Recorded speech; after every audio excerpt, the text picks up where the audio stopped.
నమస్కారం. నేను మీ వరికుప్పల సుధాకర్, రంగారెడ్డి జిల్లా కాంగ్రెస్ పార్టీ అఫీషియల్ స్పోక్స్ పర్సన్ని మాట్లాడుతూ ఉన్నాను. తెలంగాణ రాష్ట్రంలో మొన్న జరిగినటువంటి సంఘటన చూసినట్లయితే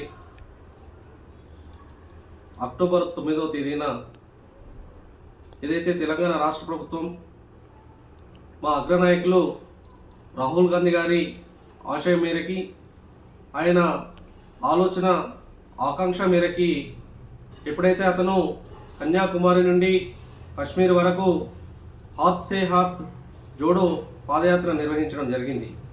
దాదాపు ఆయన 4500 కిలోమీటర్లు ఆ పాదయాత్ర చేసిన సందర్భంగా ఎంతోమంది నిపుణులు, ఎంతోమంది మేధావులు, ఎంతోమంది పెద్దల సూచన మేరకి, అభిప్రాయాల మేరకి రాష్ట్రంలో కానివ్వండి, దేశంలో కానివ్వండి, బీసీలు అత్యధిక సంఖ్యలో ఉన్నారు.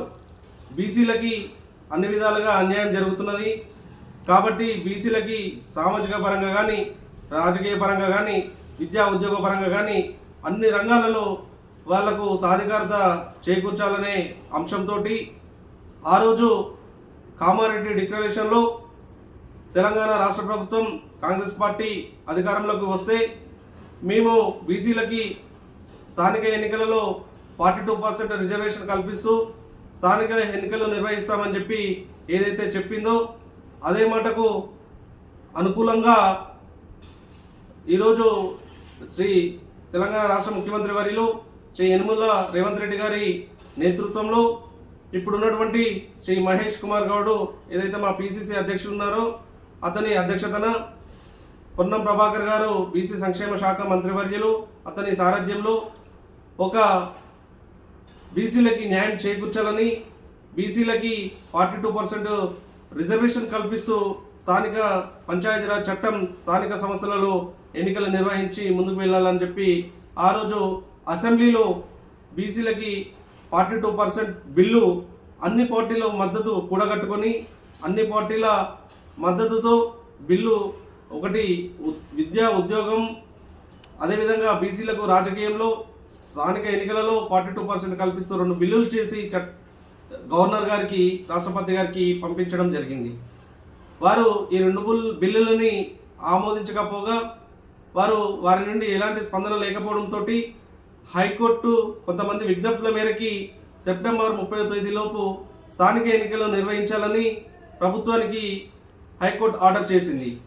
దీని ప్రకారము రాష్ట్ర ప్రభుత్వము ఎలాగైనా బీసీలకు న్యాయం చేకూర్చాలని రాష్ట్ర ప్రభుత్వము బీసీలకి ఇచ్చిన మాట ప్రకారము మాట నిలబెట్టుకోవడానికి జీవో నెంబర్ 9 ద్వారా ఎన్నికలకు వెళ్ళాలని ఆలోచనతో రిజర్వేషన్లను కల్పిస్తూ బీసీలకు 42% రిజర్వేషన్ కల్పిస్తూ జీవో నెంబర్ 9 ద్వారా ఎన్నికలు నిర్వహించాలని చూసింది. దీనికి అనుగుణంగా దీనికి వ్యతిరేకంగా కొన్ని ప్రతిపక్ష పార్టీలు, భారతీయ జనతా పార్టీ కానీ, బీఆర్ఎస్ పార్టీ కానీ కంకణం కట్టుకొని ఎక్కడైతే బీసీలకు 42% రిజర్వేషన్ ఇస్తే కాంగ్రెస్ పార్టీకి ఎక్కడ క్రెడిట్ వస్తుందని చెప్పేసి వారు ఈ 42% రిజర్వేషన్స్ అడ్డుకునేందుకు కొంతమంది వ్యక్తుల చేత హైకోర్టులో పిటిషన్స్ ఆపేయడానికి పిటిషన్ వేయడం జరిగింది. దానికి అనుగుణంగా మన అక్టోబర్ 9వ తేదీన హైకోర్టు జీవో నెంబర్ 9 పై స్టే విధించడం జరిగింది. అనంతరం రాష్ట్ర ప్రభుత్వం ఏం ఊకోకుండా మళ్ళీ సుప్రీంకోర్టుకి స్పెషల్ పిటిషన్ కూడా వేసింది. నిన్న సుప్రీంకోర్టులో ఆ స్పెషల్ పిటిషన్ కొట్టేసింది సుప్రీంకోర్టు. ఇది హైకోర్టులో జీవో నెంబర్ 9కి వ్యతిరేకంగా దాన్ని నిరసిస్తూ ఈరోజు తెలంగాణ రాష్ట్రంలో ఉన్నటువంటి బీసీ సంఘాలు జేఏసీ ఏదైతే ఉన్నదో రేపు 18వ తేదీన తెలంగాణ రాష్ట్ర బంద్కి అన్ని పార్టీల మద్దతు కూడగట్టుకుని, అన్ని ప్రజా సంఘాల మద్దతు కూడగట్టుకుని, అన్ని కుల సంఘాల మద్దతు కూడగట్టుకుని రేపు బంద్ ప్రకటిస్తూ ఉన్నది. ఆ బంద్ని బీసీ సంఘాల్లో ఉన్నటువంటి అన్ని పార్టీల్లో ఉన్నటువంటి బీసీ సంఘాల్లో నాయకులందరూ పాల్గొనాలి. అదేవిధంగా ఈ బంద్ను విజయవంతం చేయాలని చెప్పి నేను కోరుతా ఉన్నాను.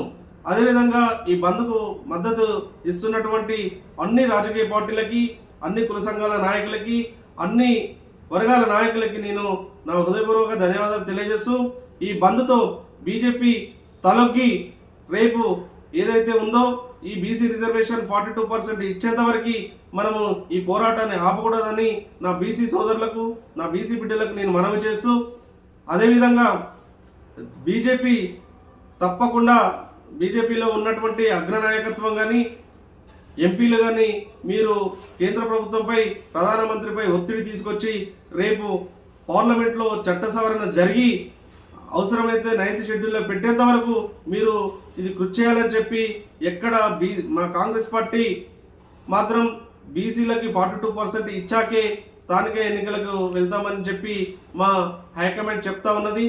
దాని ప్రకారం కాంగ్రెస్ పార్టీ బీసీల పట్ల చిత్తశుద్ధితోటి ఉందని చెప్పి నేను ఈ సందర్భంగా తెలియజేస్తా ఉన్నాను. మీరు చూసినట్లయితే ఇప్పుడు by election, Jubilee hills by ఎలక్షన్లో మా కాంగ్రెస్ పార్టీ అభ్యర్థి నవీన్ యాదవ్ గారిని ప్రకటించి బీసీల పట్ల కాంగ్రెస్ పార్టీకి ఉన్న చిత్తశుద్ధిని చాటుకున్నది. ఏదైనా బీసీలకు కానీ వేరే ఏ వర్గాల వరకైనా ఏదైనా సాధ్యపడాలంటే అది కేవలం కాంగ్రెస్ పార్టీతోటే సాధ్యపడుతుందని చెప్పి నేను ఈ సందర్భంగా తెలియజేస్తూ, ఏది ఏమైనప్పటికీ మా నాయకత్వం కానీ, మా ముఖ్యమంత్రి గారు కానీ, మా బీసీ మినిస్టర్ గారు కానీ, మా పిసిసి అధ్యక్షులు గారు కానీ, మా గౌరవ ఎమ్మెల్యే శ్రీ మల్రెడ్డి రంగారెడ్డి గారు కానీ బీసీలకు సపోర్ట్గా ఉంటూ బీసీ సాధికారత కొరకు వాళ్ళ కృషి కొనసాగుతుందని చెప్పి ఈ సందర్భంగా నేను తెలియజేస్తూ, మనమందరము రేపు స్వచ్ఛందంగా రేపు తెలంగాణ రాష్ట్ర బంద్లో పాల్గొనాలని నేను కోరుతా ఉన్నాను. ధన్యవాదాలు.